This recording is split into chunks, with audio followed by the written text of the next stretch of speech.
Machiegni kendo nyako Ramogi Rowere kaonti mar Mapar mapacho ka otieg kaka onego gitudre gi sirikande mag kor gwenge magiwuoke mondo chop dwachgi kotenore koda dongruok.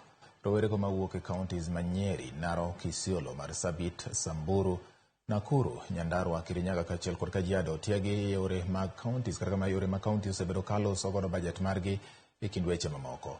Tiegruok ma obedo ka ndalo adek ma otimore na Nyuki igeno ni biro konyo rowere kaka onego gibed ni gichwalo pachgi e chenro mopogore opogore mag kaonti ma kaontis godo nitiere godo. Riwruok mar Laki na Munyak ma bende tiego rowere go wacho ni kinde mathoth mosekalo rowere osebed ka iweyo oko e chenro mag piny owacho wira ni ok giyudo tiegruok makare.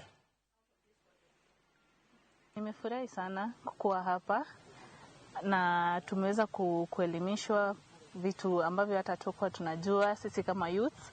So tumeweza kupata ujuzi na pia tumefurahia kutangamana na wenzetu kutoka kaunti tofauti, na yale ambayo tumeyasoma, yale ambayo tumefunzwa, tunatarajia wenzangu nami pia kwamba tutazitumia kuendeleza kaunti zetu tofauti. Na leo tuko hapa kuwa train on smart advocacy and budget advocacy ili waache kusahaulika kwa conversations na decisions ambazo zinamekiwa kwa kaunti zetu. Tumewafunza understand county budget vile ambavyo vinatengenezwa na pia identify opportunities ambazo ziko kwetu sisi kama vijana tuweze kujijumlisha na leaders wetu.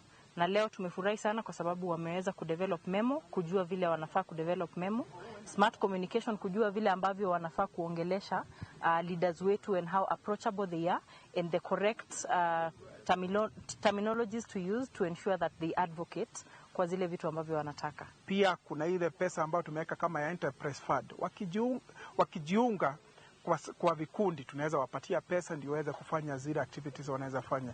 Sisi kama Laikipia County tutaendelea kushirikiana na youth tuwajumuishe kwa maneno yote ambayo tunafanya kama Laikipia County, because without youth involvement pia serikali yenyewe haiwezi songa mbele.